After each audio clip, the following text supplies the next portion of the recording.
Howdy! I'm Knorr, and Cyanide just released their Blood Bowl 2 rulebook. I've skimmed it, but I haven't read it, so let's read it together because... Yeah. Okay, let me put this thing up on the screen for you. So, the rulebook, in this case, version 1.8.0.7, that's a lot of revisions to rulebook, but okay, is basically a 7-page update to the rules. And I assume those rules are going to be the competition rulebook. I've got that up as well in case we need to look things up. Let's go through things, shall we? This is going to be a bit rambling, so if you don't want to see me ramble or listen to me ramble about rules and stuff, I don't know, skip this one, go read them yourself. Most of the things, I'm going to miss a few things and a few implications, and I'm probably going to over and underestimate a few things. These are my initial reactions. So let's have a look here.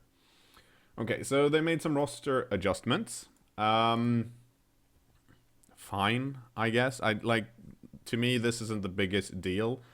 They're claiming that this is a small nerf to the Orc team, and claiming that the Orc team is top tier, and it's a small buff to the human team, and that their team is lower tier. Now, I am not super duper up to date with the tournament scene, but my understanding of tournaments when it comes to tabletop and similar, which use the competition rule book officially, like as they should, humans and orcs are kind of considered the same. I've not heard that orcs would be a higher tier than humans, so that's a bit odd. That said, Cyanide has a lot of statistics on a lot of games from Blood Bowl 1, Blood Bowl Legendary, and Blood Bowl Chaos Edition. So maybe orcs win a lot more than humans, and that's why they made their buff.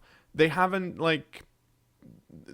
said anything more than this. But, I think this is just a top tier and low tier. I think that's a bit odd. But okay, I don't think that's the worst bit. Sponsors, I don't know why that's in there. Has no effect for the moment. Please don't ruin it anymore. Stadium rules. This is where things start to get weird. So in a friendly match, the inviting team plays at home.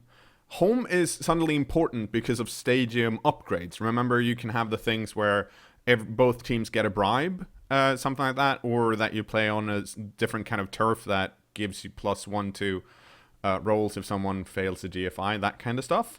So if you're the home team, you play on your stadium upgrade. During a ladder match, home and guest teams will be picked randomly. Fine. During round robin knockout, home team will rotate. Okay, that makes sense. The stadium effects are buffs only. That's not the case. The stadium effects are a buff for, or rather, they're not an even buff for both teams. They're just the same, which is very, very different. That means a bribe for a dwarf team that has a death roller is a lot more valuable than a bribe for a human team that doesn't have any secret players and don't plan to foul anyone, because that's not how they play. In those cases, yeah, it's a mega buff for the dwarves and not so much a buff for the other team. So, no. I mean, they're only buffs. They're not even buffs.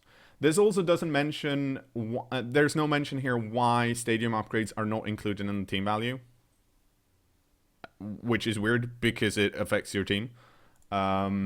Stadium upgrades, they're not optional at the moment.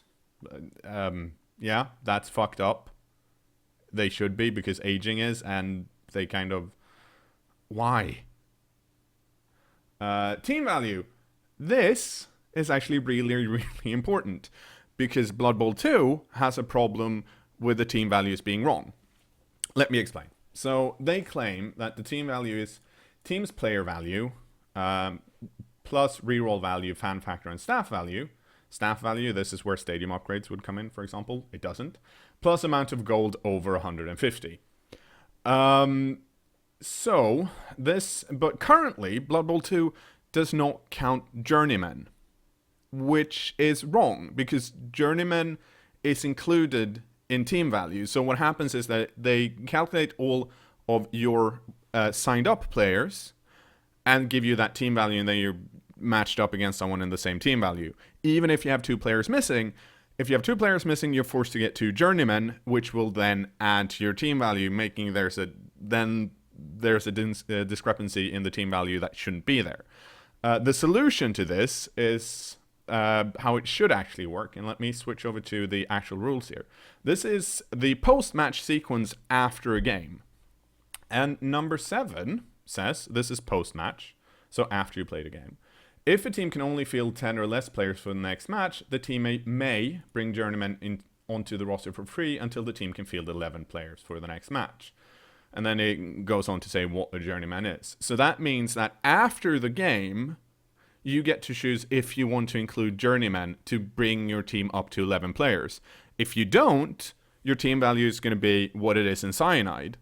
And then you'll just have to play with less players, or buy a star player or mercenaries at the inducement screen. However, since Blood Bowl 2 doesn't have this post-match sequence step, which it should according to the rules, and there's nothing in their own rulebook that says it shouldn't be there, this shifts the team value inducements, making this part of the Blood Bowl 2 rule set, this is not in the game currently. So that's a bug report you can field if you want, because according to their own game, team value is supposed to be team player value, which would include journeymen because you get them in post-match sequence, and this is after post-match sequence. This is when you're spinning. So this is a bug, so you can send in a bug report for that. This next is kind of infuriating. So inducements. This is the bit where you actually, get to buy your mercenaries if you want, your star players, your bribes or whatever. And according to, in the original rules, let me find inducements actually. Okay, so that's not the right page for that. Let's inducement. I'm searching the document for it. Let me find it.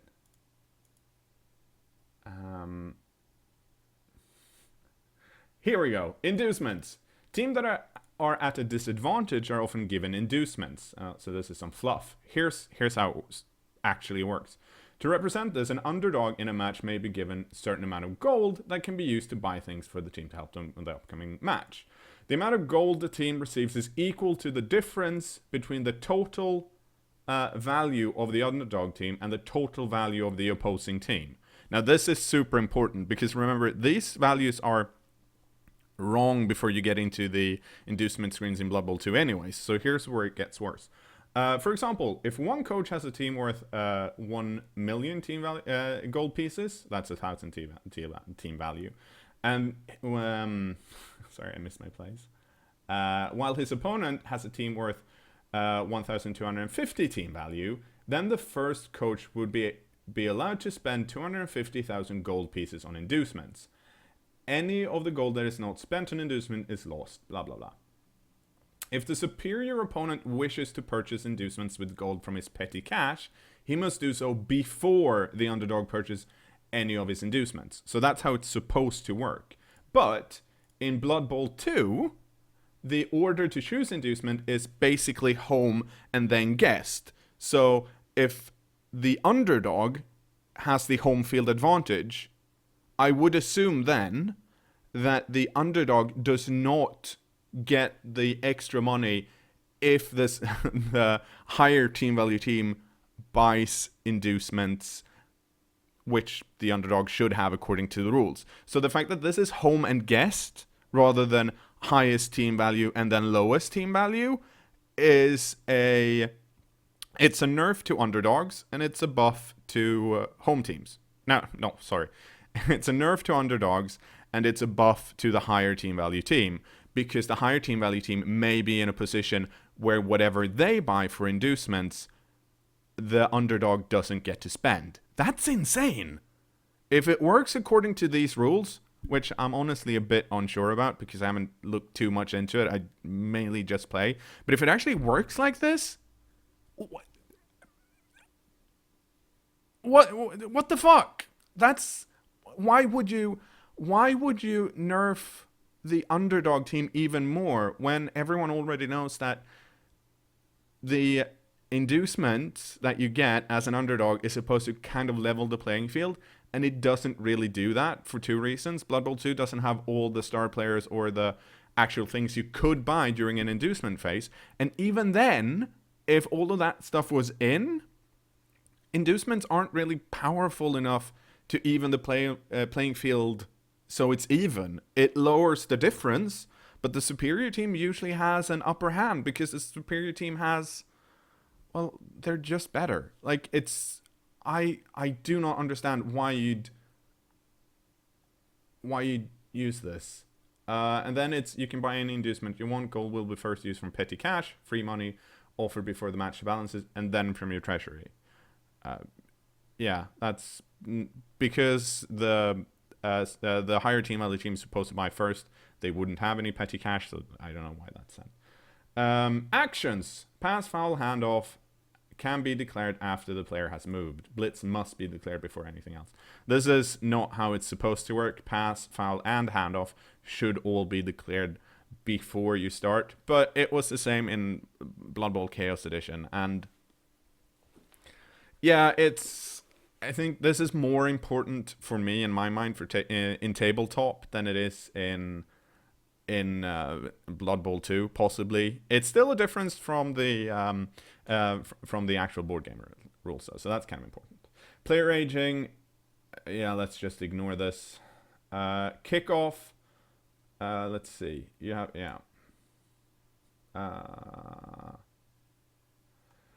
Marketplace. I think I've discussed how this doesn't work in big leagues anyways, and everyone plays in a big league, so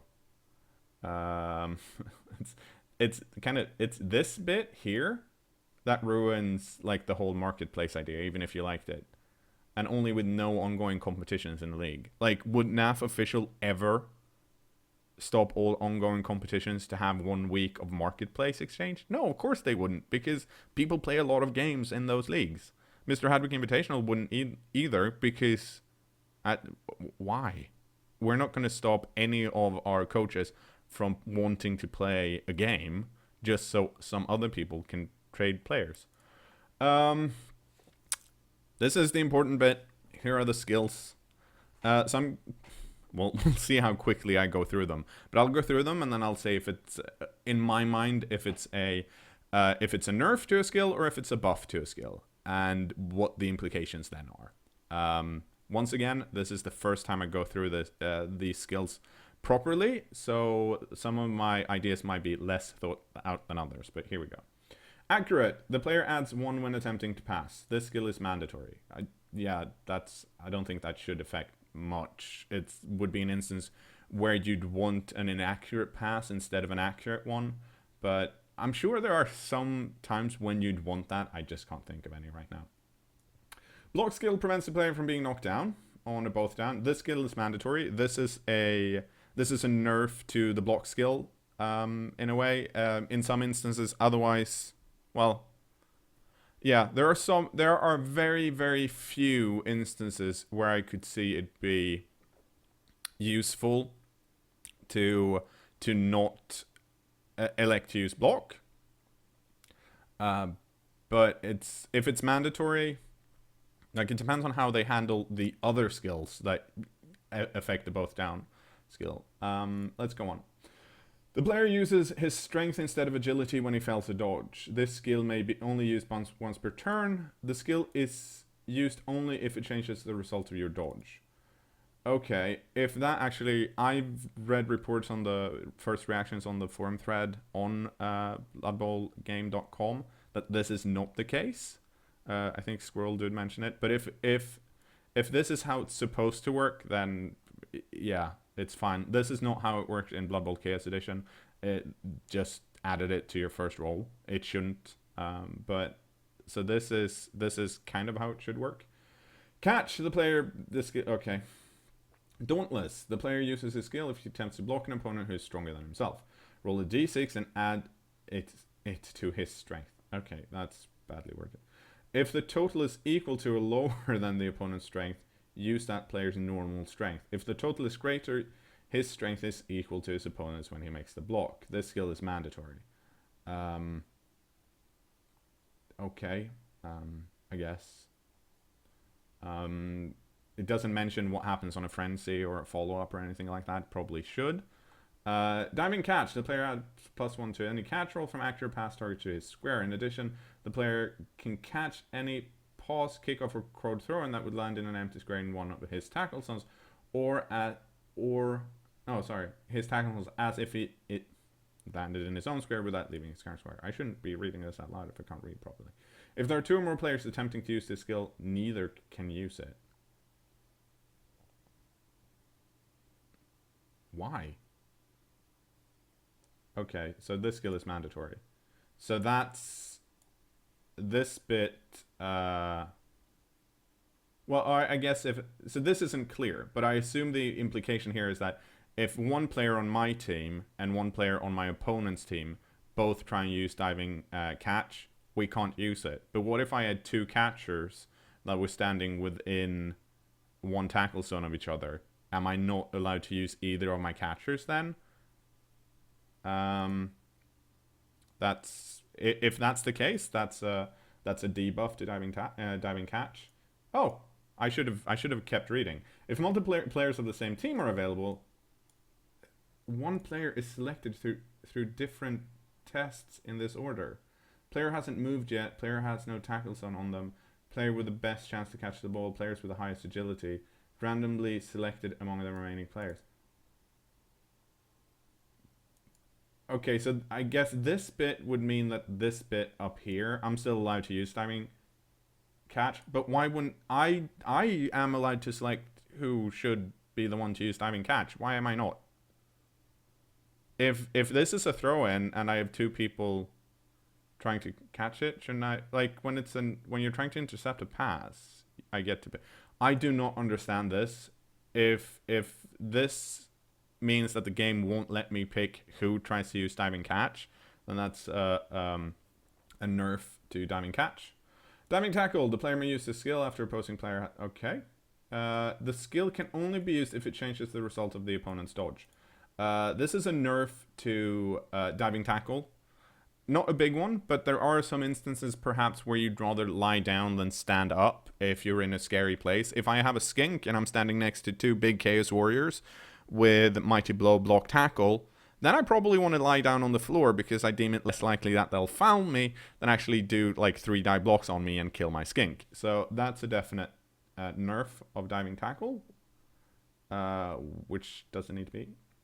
The skill is mandatory except for when one available pushing square is next to the sideline.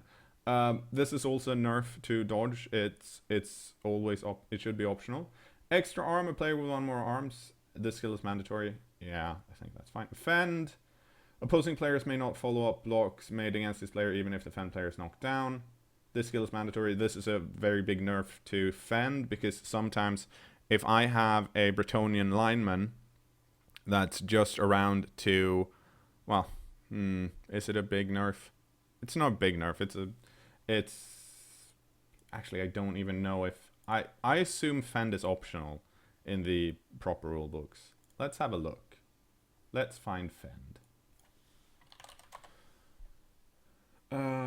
That's the wrong fend. Here we go. The player is very skilled. Opposing players may not follow up even if the fend player is knocked down.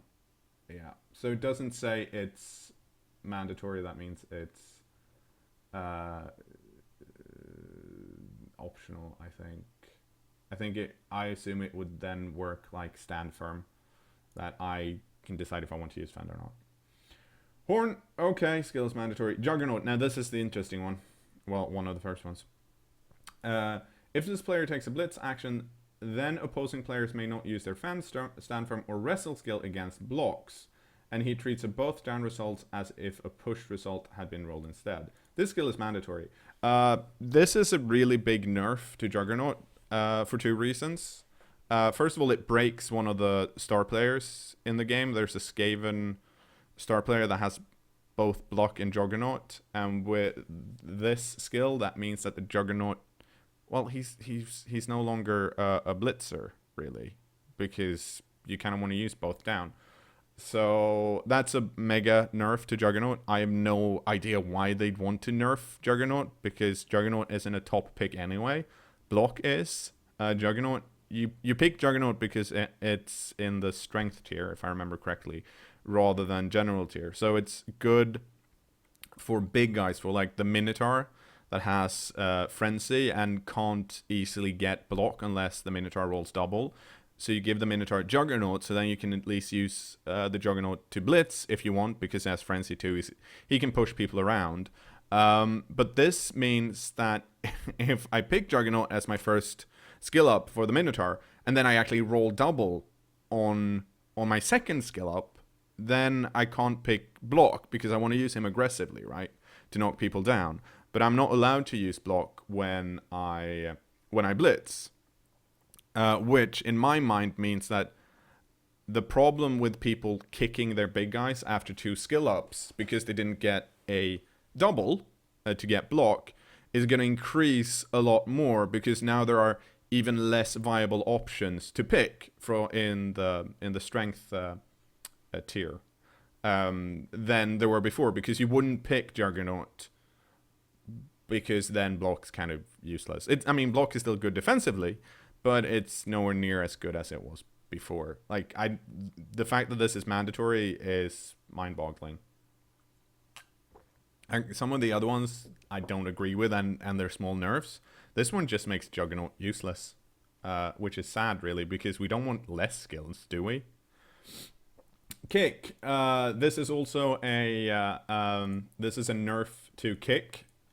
It's a nerf. Normally, you want to use kick means that the scatter from where you place the kick is shorter. Rather than rolling, you still roll a d6, but then you half that number. So rather than moving 6 away from where you kicked it, it would move 3. The reason you'd sometimes not want to use kick is if you placed the ball in the bottom half pretty close to the sideline, like 3 away, but then all of a sudden you roll, say, a 2, and you're like, I'm fine with a 2. I'm fine. It's scattered that way 2 squares. I'm not going to use kick. With kick being mandatory, that's a nerf. So far, we haven't had any skills that have been buffed. Everything's just been nerfed. Leap. Unable to use during pass block. Okay. Mighty Blow. That's sometimes you don't want to use Mighty Blow.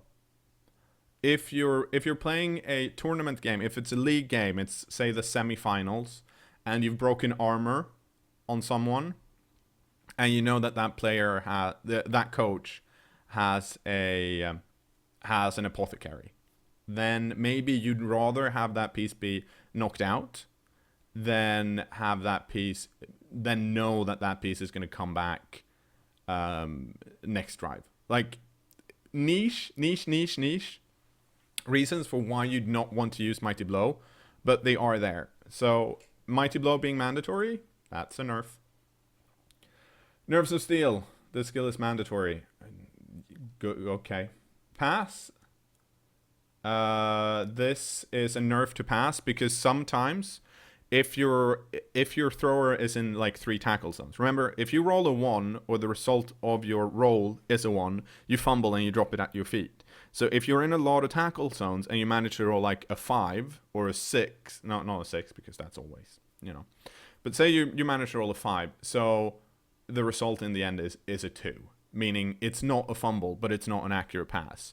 Then would you rather re-roll that and hope to get the 6? Ooh, I want the 6. Or would you just have it, no, an inaccurate pass is better because it's further away from these people that might want to try and grab the ball? You wouldn't re-roll that. So the fact that it's mandatory, that's a nerf. I hope someone's writing all of this down so we can make a checklist later, because I'm not going to remember. Safe throw, skill is mandatory. I can't think of a reason why you'd want someone to intercept, but I'm sure there's some. Sidestep, skill is mandatory. That's Let's see what sidestep says.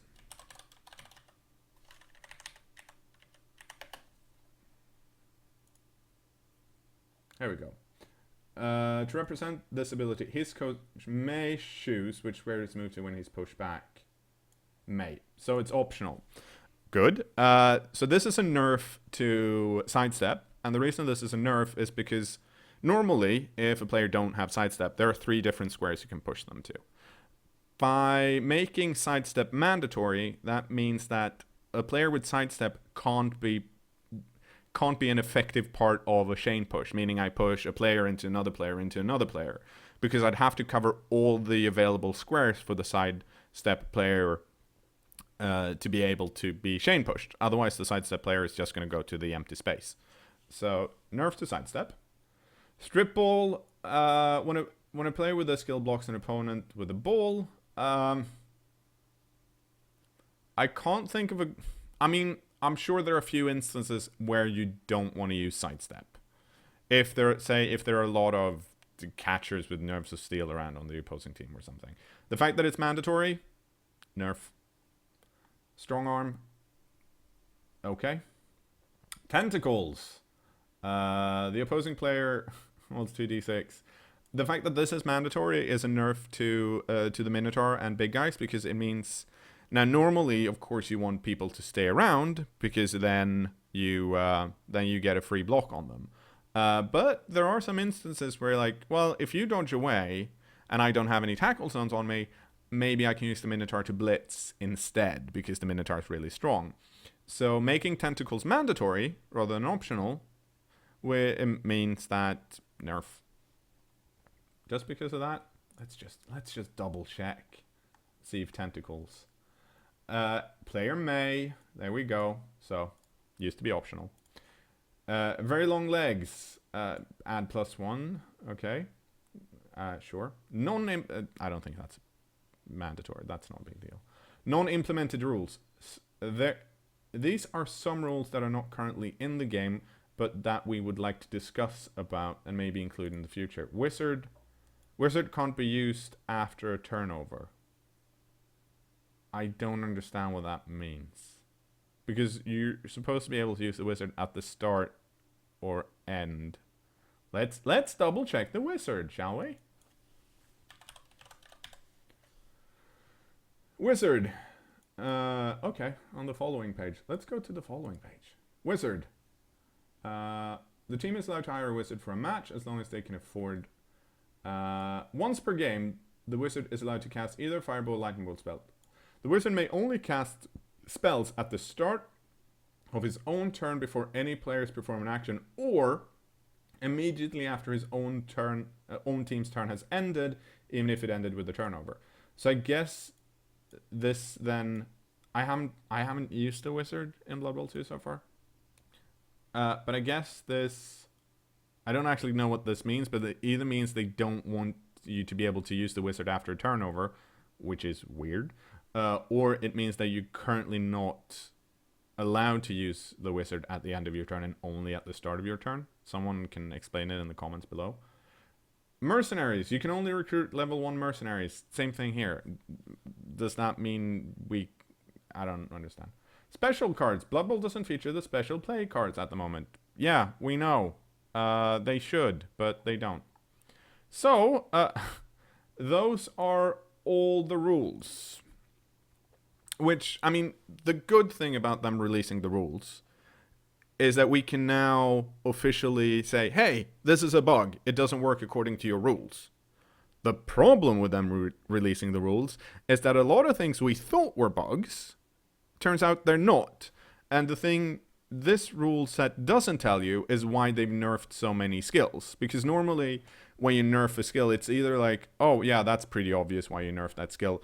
Or if it's non-obvious, some developers tend to go out and say, yeah, we saw a lot of this, so we've nerfed it. I think the important things here is that, first of all, it doesn't mention they have no solution to stadium upgrades. Like, either put it on the team, put it into your team value, or just remove them, because the way they are now, they're very unfair for no reason. The fact that you always have home team buying inducements first and then guests, rather than the team with the higher team value then the underdog. That's insane. Like, I've been through this, but that's fucking... I don't... At least the thing we know with the way this PDF is written, because it relies on the Blood Bowl competition rules, the way this is written, we now know that the way the game calculates team value is a bug or an unintended feature, because it doesn't work the way it's supposed to according to their own rules. You're supposed to get journeymen at the end of a game, not at the start. So if you get them at the end of the game, as in you get to play with them your next game, not the way you buy them now, like then this all of a sudden makes sense. Then it works.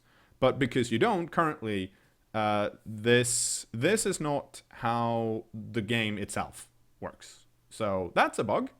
So at least we can report that. And hopefully that will solve a few of the issues of people coming up against teams that have a lot higher team value because they've had a few pieces missing that then get journeyman in, and that increases the team value a lot. So maybe that's a fix they need to implement. How they would, because that feature is not in the game, that you get your journeyman for the next game at the end of your previous game, that's Cyanide's problem, not mine. And I think those are the big ones. And then the fact that Juggernaut is mandatory, which is a really big nerf to big guys. And it also means that one of the Game and Store players don't work. So good. If you have any other comments, and I'm sure you do, leave them in the comments below. Or better yet, this time around, actually go to the Cyanide's own forum and post your suggestions, because hey, they've been open enough to tell us what the rules are. That's good. The fact that we don't agree with the rules, that's a problem, but that's another issue. At this point, here are the rules. Let's just fix the bugs that are in the game currently, meaning the way team value is calculated, because that's wrong. And then we can, well, they really do have to tell us why a lot of these skills aren't optional. And I can understand some of it going from a like streamlining perspective, sure. However, if dodge is optional by the sidelines, if wrestle's optional, then surely stuff like Juggernaut should be optional too.